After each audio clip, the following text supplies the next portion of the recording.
오늘은 믿음의 조상 아브라함을 살펴보며 은혜를 나누려고 합니다. 히브리서 11장 8절에서 11절 말씀을 본문으로 믿음으로 값을 치른 아브라함이라는 제목으로 말씀을 나누겠는데요. 우리 한 번 더 인사할 때에 그렇게 인사했으면 좋겠습니다. 오늘도 갑절의 은혜를 받으십시오. 인사하겠습니다. 네, 갑절의 은혜를 받으십시오. 아멘. 우리 연일 갑절의 은혜를 받고 있는데요. 얼마만큼의 은혜가 되는지를 모르겠습니다. 네, 이 승법의 법칙이라고 그러잖아요. 곱하기의 법칙. 그러니까, 앞으로도 더 크고 놀라운 은혜가 있을 줄로 믿습니다. 사랑하는 성도 여러분, 우리는 믿음이라는 말을 자주 합니다. 믿음으로 산다고 고백하고 또 믿음으로 기도한다고 말합니다. 자, 그런데 그럴 때 우리의 믿음이 정말 참 믿음인지 또 아닌지 어떻게 우리가 구분할 수가 있을까? 그때는요, 말로 할 때뿐만 아니라 값을 요구받는 믿음의 상황 가운데에서 잘 드러납니다. 믿음이 아무 대가를 요구하지 않을 때에는 누구나 참된 믿음을 가진 것 같아요. 온전한 믿음으로 사는 것 같습니다. 그러나 믿음 때문에 물질적인 손해를 감수해야 하고 또 기다리며 인내해야 하고 우리가 가진 권리나 누리고 있는 혜택을 내려놓아야 할 때, 그때 우리의 믿음이 참으로 참 믿음인지 아니면 가짜인지가 드러나게 된다는 것입니다. 오늘 우리가 함께 묵상할 이 아브라함은 믿음으로 고향을 떠났을 뿐만 아니라 믿음으로 세상과 타협하지 않고 그렇게 값을 치른 믿음으로 살았던 사람입니다. 오늘 본문 말씀은 이렇게 시작을 하는데요. 8절 말씀 같이 한번 읽겠습니다. 시작. 믿음으로 아브라함은 물으심을 받았을 때에 순종하여 장차 기업으로 받을 땅에 나아갔으나 어디로 가는지 알지 못하고 나아갔으며. 여러분, 이 8절 말씀에서 중요한 단어가 있다면 바로 믿음입니다. 믿음으로라고 하는 그 표현이에요. 아브라함의 모든 행동의 시작이 되는 출발점은 그냥 되어지는 상황이나 주변의 환경이 아니라 언제나 믿음이었다라는 것을 보여주는 것입니다. 아브라함은 모든 조건과 환경이 갖추어진 다음에 순종하겠습니다, 그렇게 한 사람이 아닙니다. 오히려 아브라함은요, 하나님의 부르심이 있는 그 시간에 부르심을 받았을 때에 순종했다라는 것입니다. 하나님으로부터 미래에 대한 구체적인 계획을 다 듣지 않을 때라도, 또 모든 것이 다 이해되지 않을 때라도, 또 마음의 안정감이 생기지 않았을 때라도 아브라함은요, 어디를 가는지 목적지도 불확실했지만 하나님의 말씀이 들려왔을 때에 즉시로 순종한 것입니다. 성도 여러분, 지난 단세기간 동안 살펴본 말씀을 통하여서 하나님을 기쁘시게 하는 믿음이라고 하는 것은요, 우리의 이해보다 먼저 순종이 필요하다는 것을 알게 되었습니다. 믿음은 때로 이해되지 않아도 하나님의 말씀 앞에 겸손히 자신을 낮추며 또 하나님께 순종하는 믿음으로 나아가는 것이었습니다. 아브라함이 고향 친척 아버지 집을 떠날 때에 사람들은 그렇게 생각했을 거예요. 저 아브라함이 너무 어리석다. 저 많은 사람을 데리고 어디인 줄도 알지 못하는 곳으로 나아가다니, 이 안정된 곳을 버리고 위험한 곳으로 나아가다니, 너무 무책임하고 또 즉흥적이라고 그렇게 비난했을 것입니다. 여러분, 우리도 어디를 갈 때 목적지를 알지 못하고 간다면 마음이 어떻습니까? 마음이 불안해요. 같이 가는 사람이 있다면 우리 어디 가는 거야? 어디가 목적지야? 계속해서 물어볼 거예요. 왜 안 그렇겠습니까? 더구나 아브라함은 아까도 말씀드렸지만 고향을 떠날 때 혼자의 몸이 아니었습니다. 아내도 있었고요, 조카도 있었고요, 부모님도 있었고요, 또 자기를 따르는 수많은 하인들도 있었습니다. 그러나 아브라함은 아주 중요한 사실 한 가지를 붙잡고 나아간 것입니다.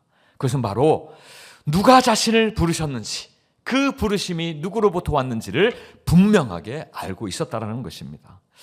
우리가 더 나은 인생을 살려고 하다 보면요, 인생에 대해서도 많은 지식이 필요합니다. 많이 아는 것이 중요합니다. 자, 그런데 믿음에 있어서는요, 우리가 더 많이 안다고 해서, 많은 지식을 가지고 있다고 해서 꼭 더 나은 믿음을 가질 수 있다는 것은 아닙니다. 여러분, 신학자 중에서, 신학자라고 불리는 사람들 중에서 무신론자들이 있습니다. 무신론자 신학자들. 예일대학교 신학부, 하버드대학교 신학부, 여러 세속주의 신학부에 가면 신학자들이 있어요. 신학 교수들. 성경을 누구보다도 잘합니다. 구약 전공, 신약 전공. 신약 너무 잘 알아요. 예수님에 대해서도 너무나 잘 압니다. 그런데도 믿지를 않습니다. 그런데 신학자예요. 그 유명한 신학교의 교수들로 초용받아서 학생들을 가르칩니다. 하나님을 믿지 않아요. 하나님뿐만 아니라 어떤 영적인 존재도 믿지 않습니다. 무신론자들이니까요. 그런데도 신학자라고 존경을 받습니다. 이런 사람들이 있어요. 또 신학자만 그렇습니까? 우리 주변의 사람들도 보면 성경에 대해서 잘 알아요. 그런데 정작 예수님을 구원자로, 또 예수님을 삶의 주인으로 믿지 않습니다. 모시지 않아요. 그런 사람들이 있어요. 그러기에 우리가 더 많이 하나님에 대하여, 성경에 대하여 안다고 꼭 더 나은 믿음을 가지는 것은 아닙니다. 믿음은 하나님에 대한 신뢰로부터 나오기 때문에 그렇습니다. 그러므로 하나님에 대한 신뢰가 깊어지면 깊어질수록 우리의 믿음도 따라서 깊어지는 것입니다. 그리고 하나님에 대한 신뢰는 물론 지식도 필요해요. 하나님에 대한 암도 필요합니다. 그러나 더 중요한 것이 있다면 그분과의 온전한 관계, 그분과의 믿음 안에서의 관계 가운데에서 신뢰가 깊어지는 것입니다. 여러분, 오늘 본문 9절은 아브라함의 믿음을 이렇게 정의하고 있어요. 9절입니다. 믿음으로 그가 이방의 땅에 있는 것 같이 약속의 땅에 거류하여 동일한 약속을 유업으로 받은 이삭 및 야곱과 더불어 장막에 거하였으니. 여러분, 아브라함은 하나님의 약속을 받았지만 어찌 된 일인지요? 약속의 땅에서 나그네처럼 살았다라고 9절이 기록을 하고 있는 것입니다. 지금 아브라함이 있는 곳이 어디예요? 가나안 땅이에요. 가나안에 이미 들어왔습니다. 이 가나안은 어떤 땅입니까? 하나님이 내가 너와 너의 자손들에게 주리라 한 땅이에요. 약속의 땅입니다. 그럼에도 불구하고 마치 이방의 땅에 있는 것처럼 그렇게 살았다라는 것을 말씀하고 있습니다. 우리는 구절을 통하여서요, 이 말씀을 통하여서 아브라함의 믿음을 더 깊이 보게 됩니다. 성도 여러분, 이것은 단순히 아브라함이 가나안에서는 이미 그 가나안 땅에 살고 있는 원주민들이 있었으니까요. 아브라함과 아브라함의 사람들은 그 땅에, 가나안 땅에서는 외부인으로 아니면 이방인으로 그렇게 그 원주민들로부터 그렇게 여겨지지 않았을까. 그러니까 그 약속의 땅에 와도 그 가나안 땅에 마음을 두지 못하고 아브라함이 외롭게 살았다는 것 아닌가. 그런데 그런 뜻이 아니에요. 여러분, 이 아브라함이 이방의 땅에 있는 것 같이 그렇게 살았다라고 하는 것은요, 아브라함이 가나안에서 살아가는 방식이 아니라, 그러니까 가나안의 원주민이 그렇게 세상적인 방법으로 살아가는 삶이 아니라 전혀 다른 삶의 방식으로 살았다라는 것을 보여주는 말씀입니다. 여러분, 이제 하나님이 약속하신 땅에 내가 왔어요. 하나님이 이제 보여주시는 땅, 그 땅으로 내가 오게 되었습니다. 그렇다면 보통 사람이라면 이렇게 생각할 거예요. 내가 그 먼 길을 고생하여서 약속의 땅에 이르렀으니까 이제는 안정적으로 자리 잡고 살아갈 일만 남았구나. 얼른 이 땅에서 기반을 만들고 우리 가문에 마을을 만들고 또 도시를 만들어서 성을 쌓자. 그리고 우리 가문의 소유를 늘려가자. 세상 부럽지 않게 살아가 보자. 그렇게 생각할 거예요. 하나님이 약속하신 땅에 왔는데요, 이제는 하나님 은혜 가운데 성공하는 일만 남지 않았겠습니까?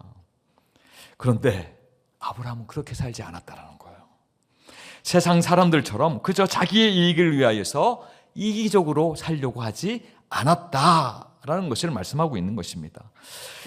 하나님께서 약속하신 것은 하나님으로부터 오는 것이지 내 힘으로 땅을 움켜쥐면서 확장해서 만드는 것이 아니라는 것을 보여주는 것입니다. 아브라함은요, 하나님이 약속했다고 해서 현실을 억지로 내 것으로 만들려고 그렇게 하지 않았습니다. 믿음은 하나님이 약속하시는 그 때, 그 방법대로 그렇게 이루어지기로 인내하며 기다리며 또 그것을 바라는 것이기 때문에 그렇습니다. 아브라함의 이 믿음의 고백과 삶을 잘 보여주는 표현이 바로 거류하다라는 이 표현입니다. 9절에 이방 땅에 사는 것처럼 거류하여 이렇게 되어 있는데요. 거류하다는 나그네와 같이 살다는 뜻이에요. 그 땅의 거류민으로. 우리나라에도 이렇게 돈을 벌러 온 동남아시아나 그런 외국의 사람들이 체류하지 않습니까? 그러나 그들에게 이 땅은 그들이 영원히 살아갈 땅이 아니거든요. 시간이 되고 때가 되면 이제 고향으로 돌아가는 것이죠. 마치 그런 것처럼 살았다라고 표현할 때 거류하다라는 이 단어를 씁니다. 이 말은요, 실제로 아브라함이 가나안에서 나그네 정체성으로, 이방인의 정체성으로 살아갔다라는 것을 잘 보여줍니다. 아브라함이 약속의 땅에 들어갔지만 그곳에서 마치 원주민들처럼 그렇게 모든 권리를 누리는 자로 살지 않았다는 것을 보여주고 있어요. 그 이유가 있습니다. 왜 그렇게 살았을까요? 그 이유는 아브라함이 믿음의 눈으로 바라보는 곳은 따로 있었기 때문에 그렇습니다. 10절 말씀인데요, 같이 한번 읽어보겠습니다. 시작. 이는 그가 하나님이 계획하시고 지으실 터가 있는 성을 바랐습니다. 여러분, 믿음은 현재 우리가 살아가는 그 세상, 믿음의 삶의 환경, 삶의 자리, 그것을 바라봐야 됩니다. 그것도 바라봐야 돼요.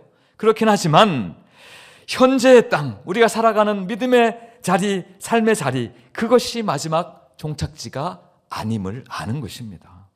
그러므로 아브라함은 비록 하나님께서 약속하신 가나안 땅에 들어와서 그곳에서 거주하고 있지만 가나안에서 세상의 방식을 따라 살지 않겠다라고 그렇게 다짐한 것입니다. 나는 여기서 영원히 살 사람이 아니다.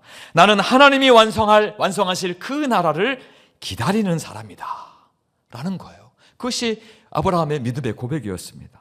한번 잘 들어보십시오. 나는 여기서 영원히 살 사람이 아니다. 나는 하나님이 완성하실 나라를 기다리는 사람이다. 여러분, 누가 떠오르세요? 누가 떠오르세요? 저와 여러분, 신약 시대를 살아가는 신약 성도들이 떠오릅니다. 그죠? 우리들도 이 땅이 최종 종착지가 아니잖아요. 여러분, 이 땅을 바라보면서 사십니까? 아니잖아요. 이 땅을 마지막 이 땅에서 영원히 살 것처럼 그런 부르심으로 부르신 사람들이 아니잖아요. 우리는 어디를 바라보라고 부르신 사람들입니까? 예수 그리스도께서 이 땅에 다시 오시는 그날, 새 하늘과 새 땅, 새 예루살렘, 그곳을 바라보며 사는 사람들로 우리를 부르신 것입니다. 여러분, 그러고 보니까요, 아브라함의 신앙의 정체성과 우리의 신앙의 정체성이 딱 맞아떨어집니다. 아브라함이 그 정체성을 가지고 살았다는 것입니다. 하나님의 나라를 기다리는 아브라함이, 그죠? 그 아브라함이 살았던 집을 장막으로 표현하고 있어요. 실제로 텐트와 같은 장막 생활을 했습니다. 여러분, 장막은 항상 옮기는 것을 전제로 하는 주거 형태예요. 언제든지 거두어서 떠날 수 있다는 것이죠. 그러므로 장막은 하나님께서 옮기라고 하면 언제든지 옮기겠다고 하는 아브라함의 신앙의 표현입니다. 믿음의 표시인 것입니다. 성도 여러분, 그러기에 아브라함에게 이 장막은 자신의 인생이 이 땅에서 끝나지 않는다는 그런 신앙 고백이기도 합니다. 장막은 이 땅이 전부가 아니라는 증언이지요. 다시 말하자면 아브라함에게 장막은 믿음의 상징과도 같았습니다. 여러분, 이것이 아브라함이 가진 믿음의 방식이었습니다. 세상은요, 소유를 통하여서 안정감을 가지려고 해요. 그죠? 저것이면 내가 안정할 수 있겠다. 그것을 덥석 부여잡습니다. 그러면 또 한참 지나서 또 어때요? 또 서서히 불안감이 몰려오는 것이죠. 그러고 보면 또 다른 안정감을 줄 만한 대상들이 또 눈에 들어옵니다. 그것을 또 덥석 잡아요. 그것을 가지려 해요. 애를 씁니다. 그것을 또 소유하고 난 다음에 어떻습니까? 또 불안하기 시작한 거죠. 그렇죠? 사람의 욕심은 끝이 없다는 것이죠. 그러나 믿음은 어떻습니까? 믿음은 어디에서 안정감을 누립니까? 하나님의 약속. 약속하시는 그 하나님, 말씀하시는 그 하나님이 우리의 안정감인 줄로 믿으시기 바랍니다. 세상은 내가 가진 것이 나를 지켜준다고 믿지만 믿음은요, 말씀하신 분, 바로 그 하나님이 나를 지켜준다라고 고백하는 것이 바로 믿음인 것입니다. 그러므로 여러분, 아브라함의 장막은 불안정하고 별 볼 일 없이 보일 수 있어요. 그 당시 가나안의 원주민들이 얼마나 초라하게 봤겠어요. 아유, 땅도 없이 저렇게 장막을 치고 지낸다. 그러나 그것은 불안정하고 별 볼 일 없는 삶의 상징이 아니라 오히려 하나님의 약속을 붙잡고 사는 담대한 믿음의 상징인 줄로 믿으시기 바랍니다. 자, 그런데 오늘 본문 말씀은요, 아브라함과 이삭과 야곱 세 사람을 묶어서 동일한 약속을 유산으로 함께 받은 자라고 고백을 하고 있습니다. 여러분, 아브라함의 믿음은, 아브라함이 가지고 있었던 믿음은요, 그냥 자기가 죽으면 끝나는 믿음이 아니었어요. 한 세대만 영향력이 있고 약속하는 그 믿음이 아니었다라는 것입니다. 아브라함은 자기 세대에 자기에게 주신 그 약속, 그죠? 이 가나안 땅을 너에게 주리라. 너의 후손에게 주리라. 너의 후손이 하늘의 별과 바다의 모래와 같이 많게 되리라. 그냥 아브라함 세대의 그 약속이 완성되는 그런 약속이 아니었습니다. 그럼에도 불구하고 아브라함은 흔들리지 않았어요. 흔들리지 않았습니다. 왜냐하면 하나님은 그저 한 사람이 사는 그 인생의 길이, 그저 한 세대만큼 일하시는 분이 아니라 세대를 넘어서 신실하게 하나님의 약속을 이루어 가시는 분이시라는 것을 아브라함은 분명하게 알았기 때문에 그렇습니다. 그렇다면 여러분, 우리는 어떻습니까? 우리 안에도 그런 마음이 때때로 있습니다. 하나님이 이것을 내 생애 가운데 이루어 주시리라. 물론 믿음의 약속으로 그렇게 주실 수 있죠. 내가 살아 숨쉬는 동안 하나님이 약속하신 모든 약속들과 축복들이 반드시 내 세대 안에 이루어져야 하리라 라고 하는 그 조급함이 생길 수 있어요. 근데 아브라함은 어땠다고요? 그렇지 않았어요. 내가 죽은 다음에도 이삭을 통하여서 또 야곱을 통하여서 하나님의 약속이 반드시 이루어지리라 믿었던 것입니다. 그러니까요, 아브라함은 조급하지 않았습니다. 세상의 것 부러워하지 않았어요. 장막이라도 만족하며 살 수 있었던 것입니다. 여러분, 아브라함이 야곱을 보았을까요? 아브라함, 이삭, 야곱 이렇게 되잖아요. 그러니까 아브라함이 손자를 품에 안을 수 있었을까요? 한번 생각해 보셨어요? 우리 잘 생각 안 하잖아요. 그냥 뭐 다 죽고 막 이러니까 그냥 다 죽었나 보다 생각하잖아요. 15년을 같이 살았어요, 야곱을. 그러니까 뭐 엄청 귀여워했겠죠. 품에 안고. 그렇잖아요. 그럼에도 불구하고 몇 명이에요, 후손이. 그냥 뭐 한 손에 꼽을 정도잖아요. 하늘의 별과 같은, 바다의 모래와 같은 하나님 약속하신 이 후손의 약속, 내가 죽기 전에 봐야 하는 것 아닙니까? 그럼 아브라함은 그런 믿음으로 나가지 않았어요. 하나님, 내 때에 이루어지지 않더라도 하나님의 그 약속은 이 이삭을 통하여, 이 내 품 안에 있는 야곱을 통하여, 또 그 후손들을 통하여서 이루어질 것입니다. 여유 있는 믿음으로 그렇게 살았다는 것이죠. 그러니까 당장에 눈에 보이는 소유에 집착하지 않을 수 있었고요, 장막으로도 얼마든지 만족할 수 있었다는 것입니다. 사랑하는 성도 여러분, 이 시간 아브라함의 이 믿음을 통하여 우리의 신앙도 잠시 점검해 봤으면 좋겠습니다. 우리가 하나님을 믿는다고 말하면서도 실제로는 지금 손에 잡히는 것이 너무 없다고, 아니 저 사람은 저렇게 복을 받는데, 저 사람은 저렇게 하나님이 약속하신 것을 받는 것 같은데 나는 왜 잡히지 않을까 하고 불안해하지는 않습니까?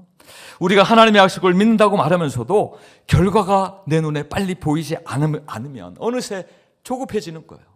어느새 답답해지는 것이죠. 아브라함의 장막신앙, 이 신앙은 우리에게 이렇게 이야기하는 거예요.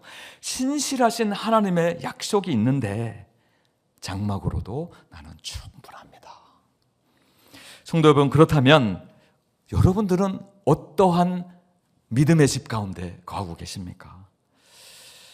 눈에 보이는 안정과 즉각적인 결과를 주는 견고한 집들이 있을 수 있습니다. 그러면 세상 사람들이 그것을 추구하잖아요. 눈에 딱 결정하면 바로 그것이 보여야 하는. 그죠? 성공해야 되는. 혹시 하나님께서 옮기시라고 하면 쉽게 옮길 수 있고 내려놓을 수 있는 그러한 집에 살고 계십니까? 그러한 집은 사실은 장막 형태의 집밖에 없어요. 하나님 잠깐만 기다려주세요. 제가 이 집을 짓느라고 기초공사만 3달을 했습니다.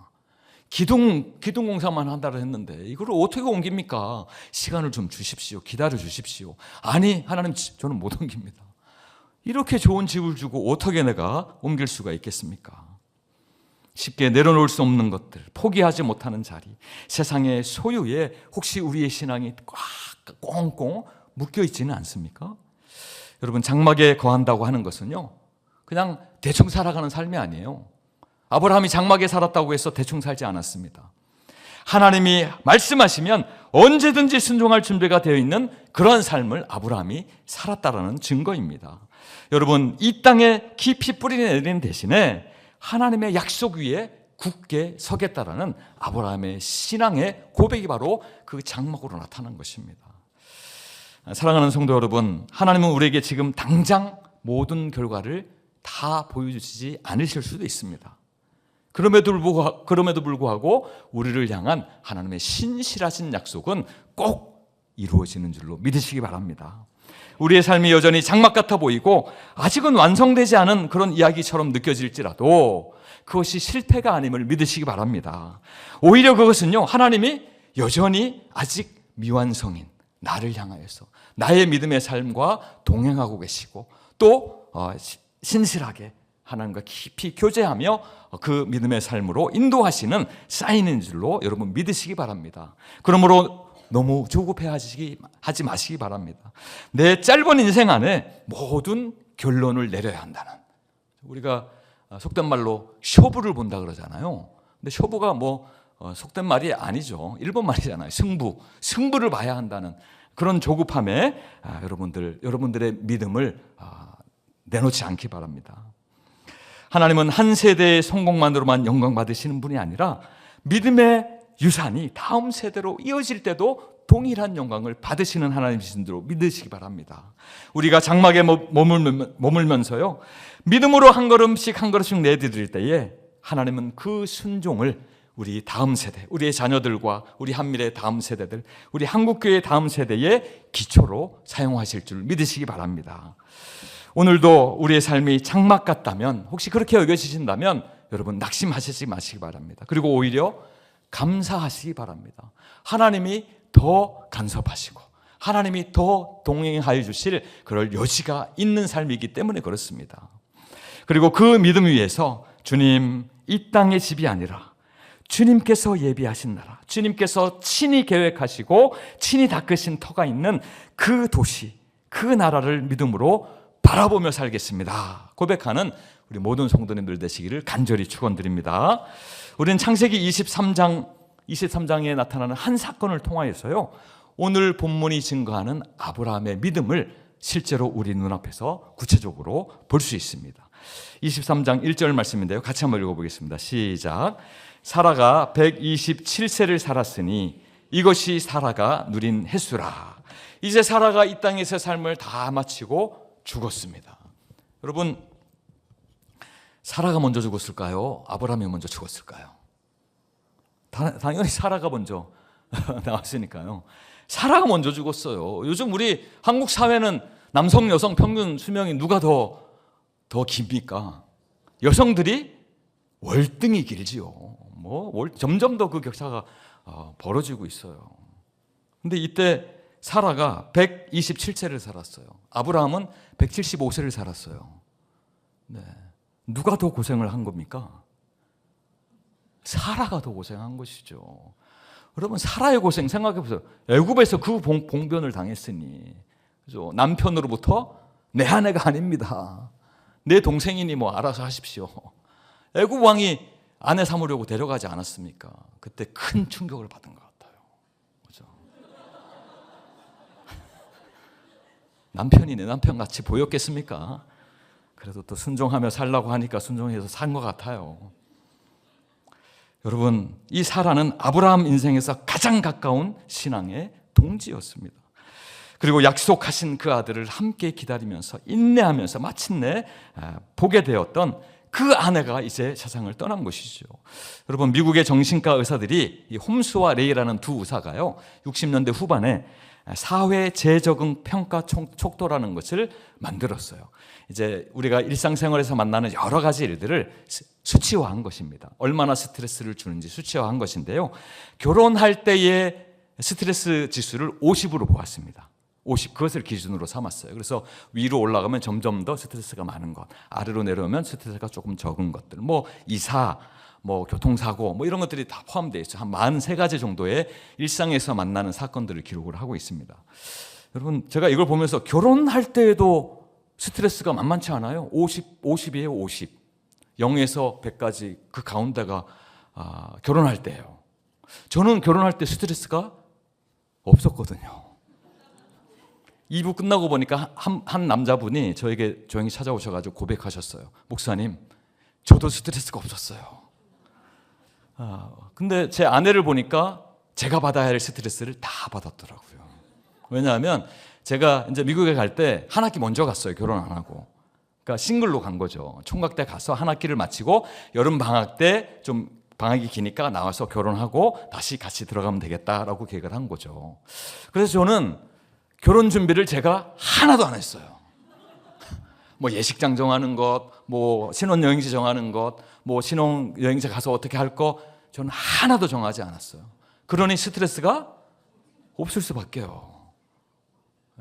세상의 모든 여성분들께 용서를 구합니다. 네. 근데 보니까 남자들이 조금 그런 것 같아요. 또 그리고 그때는 젊었기 때문에 철이 없었던 것 같아요. 지금은 아니죠. 제가 위임식 때 왜 눈물을 흘렸겠습니까? 네. 너무 감사하죠. 자, 어쨌든. 자, 보니까 이 50이 결혼할 때인데요. 그럼 가장 제일 위에 있는 스트레스가 가장 극심한 인생의 사건은 무엇일까요?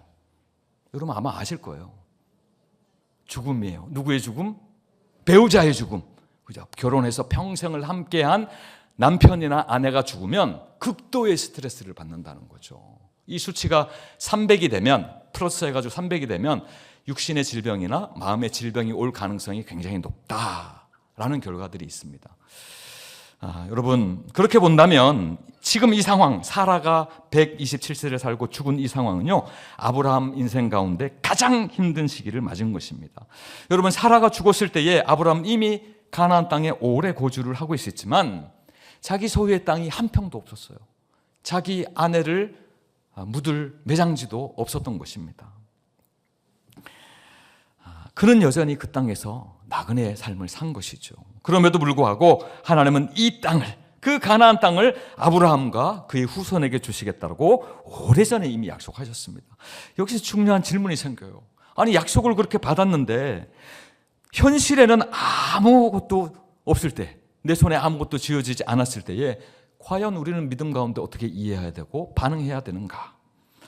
여러분, 아브라함은 당시 자신이 거류하던 그 땅, 헤브론 땅인데요. 헤브론, 지금 예루살렘이 다 포함된 땅이에요. 지금의 그 땅의 주인이었던 헷 족속들, 헷 민족들에게 나아가서 이렇게 말합니다.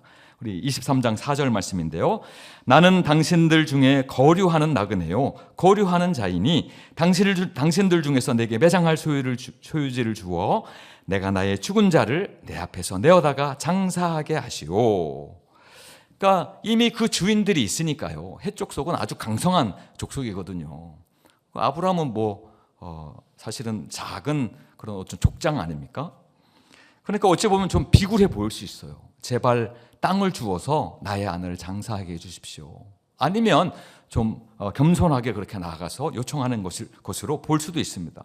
그러나 오늘 이 성경의 말씀, 매장지를 주소서라고 하는 이 고백은요, 사실은 그게 아닙니다. 아브라함의 믿음이 담겨져 있는 고백입니다.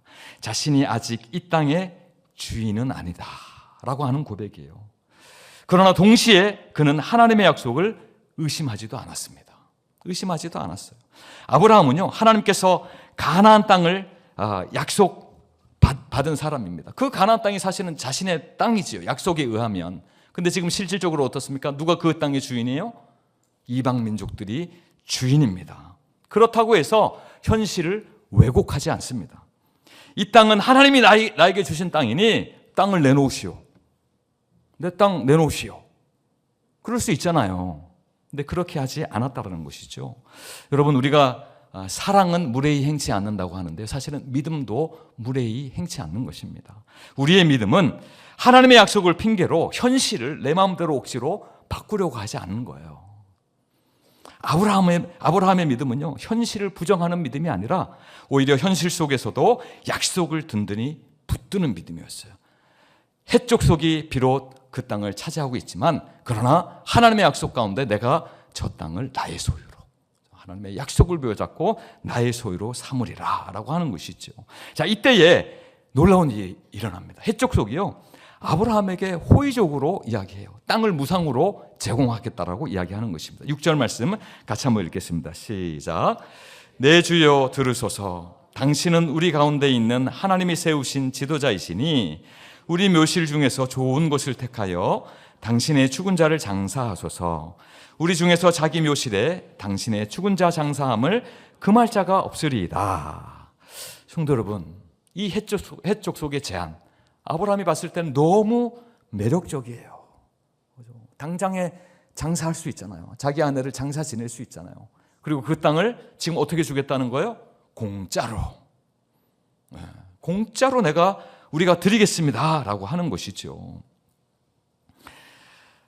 아브라함은 이 기회를 타서요, 아무 대가 없이 아브라함 땅에서 공식적인 소유권을 확보할 수 있었어요. 하나님 이렇게도 응답하시네?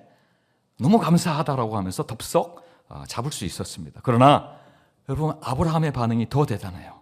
8절 9절 말씀을 보니까요, 단호히 해족속의 호의를 거절합니다. 8절 9절, 그들에게 말하여 이르되 나로 나의 죽은 자를 내 앞에서 내어다가 장사하게 하는 일이 당신들의 뜻일진데 내 말을 듣고 나를 위하여 소할의 아들 에브론에게 구하여 그가 그의 밭머리에 있는 그의 막벨라 굴을 내게 주도록 하되 충분한 대가를 받고 그 굴을 내게 주어 당신들 중에서 매장할 소유지가 되게 하기를 원하노라.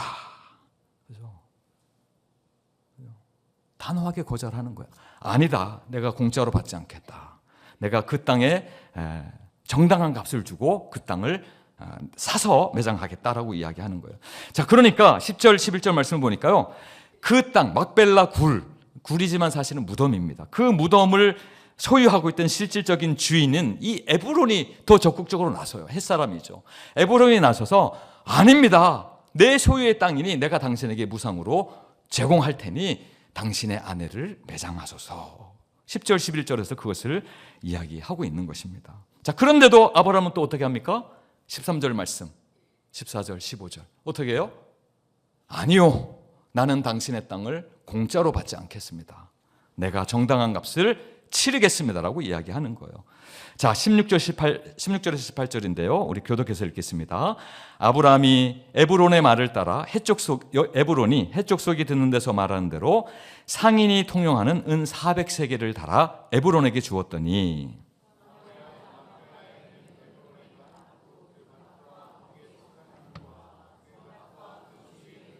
함께 읽습니다. 성문에 들어온 모든 해족속이 보는 데서 아브라함의 소유로 확정된지라. 여러분, 몇 차례 사실은 흥정을 한 거예요.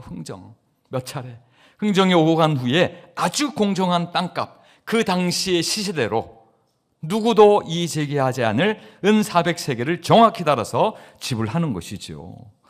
여러분, 생각해 봤을 때는 에브론이 공짜로 주는 그 땅도 받고 나중에 하나님이 주시는 그 약속의 땅도 그렇게 받으면 사실은 꼭 먹고 알도 먹는 그런 복을 누리는 것 아니겠습니까? 그런데도 아브라함은 그토록 고집스럽게 땅값을 왜 치르려고 했을까요? 단순히 체면 때문에, 내가 그래도 족장인데, 내가 그래도 한 가문을 이끄는 가장인데 공짜로 받을 수 있는가? 그런 자존심 때문에 그렇게 했을까요? 아닙니다. 여러분, 여기에는요, 그 값을 치르고 그 땅을 산 것에는요, 신학적으로 매우 중요한 의미가 담겨져 있습니다. 먼저 아브라함은요, 하나님의 약속을 세상의 공짜 호의와 절대로 바꾸지 않았습니다. 하나님께서 우리에게 은혜로 약속을 주시지만 그 약속을 붙드는 믿음은 우리의 결단과 책임을 요구한다는 것을 이것을 통해서 보게 되어집니다. 여러분, 아브라함이 훗날에 자신이 다 죽고 뭐 이삭도 죽고 야곱도 죽고 아주 훗날에요. 자기 후손들이 우리 조상들이 매장되어 있는 묻혀 있는 그 땅은 헷 사람들에게 잠시 빌린 땅인데 다시 달라고 하면 어떻게 하지? 불안할 수 있잖아요. 공짜로 받은 땅이니까요. 아니면 진짜 나중에 그 헷 족속이 찾아와 가지고 우리 손조가 당신의 손조에게 무상으로 대여했던 그 땅을 이제는 돌려달라. 법적으로 주장할 수 있잖아요. 공짜로 줬으니까. 말을 바꿀 수 있잖아요. 그런 여러 가지 일들이 하나님의 약속 가운데 방해되지 않도록 이제 정당한 값을 치르면서 법적으로 공적인 소유로 그 땅을 확보한 것입니다. 가나안 땅을 아브라함의 후손들이 얻게 되리라고 하는 그 약속을 바라보고 믿는 그 믿음의 표시로 그 땅을 먼저 자기의 소유로 삼은 것입니다. 자, 그리고 또 한 가지 이유는요, 아브라함은 죽음을 통하여서도 하나님의 약속을 고백하고 있는 거예요. 여러분, 그 땅을 지금 아브라함이 왜 샀습니까? 농사 짓기 위해서 샀습니까? 아니에요. 죽은 자기의 부인을 매장하기 위해서. 그 죽은 부인은 자기가 바라보고 있는 그 땅, 하나님이 계획하시고 지으신 터가 있는 그 새 예루살렘이 이 땅에 오게 될 때에 나와 나의 아내, 나의 그곳에 묻히는 후손들은 다 어떻게 할 것이다? 다시 살아날 것이다. 다시 살아날 것이다. 부활 신앙을 가지고 있는 거예요. 부활의 사람들이 묻혀 있는 그 땅을 공짜로 세상 사람들의 소유인 그 땅으로 받을 수 없다라는 것을 이야기하고 있는 것입니다. 그러기에 값을 치르고 그 무덤을 산 것은 사실은 그저 죽은 아내를 위한 선택이 아니라 언젠가 약속대로 이루실 부활의 하나님, 그 하나님을 바라보는 믿음의 고백이었던 것입니다. 마지막으로요, 이 대가를 치르고 그 땅을 산 것은 장막의 삶과 세상의 삶을 철저하게 구분하고자 하는 아브라함의 신앙이었습니다. 여러분, 아브라함은 평생을 텐트에 살았지만 그저 아무 생각 없이 떠도는 인생으로 산 것이 아니에요. 하나님 약속하셨으니까 아무 때나 이루어 주시겠지. 언제든지 이루어 주시지 않겠어? 이렇게 그런 마음으로 산 것이 아니라는 거예요. 하나님이 허락하신 때에는 분명한 값을 치르고 책임지는 선택을 아브라함은 하였습니다. 믿음의 결단들을 한 것이죠. 그가 거주한 이 장막이 세상에 집착하지 않는 삶을 상징하는 것이었다면 값을 치르고 무덤을 산 것은 하나님의 약속을 확실하게 붙드는 믿음의 행동이었다는 것입니다.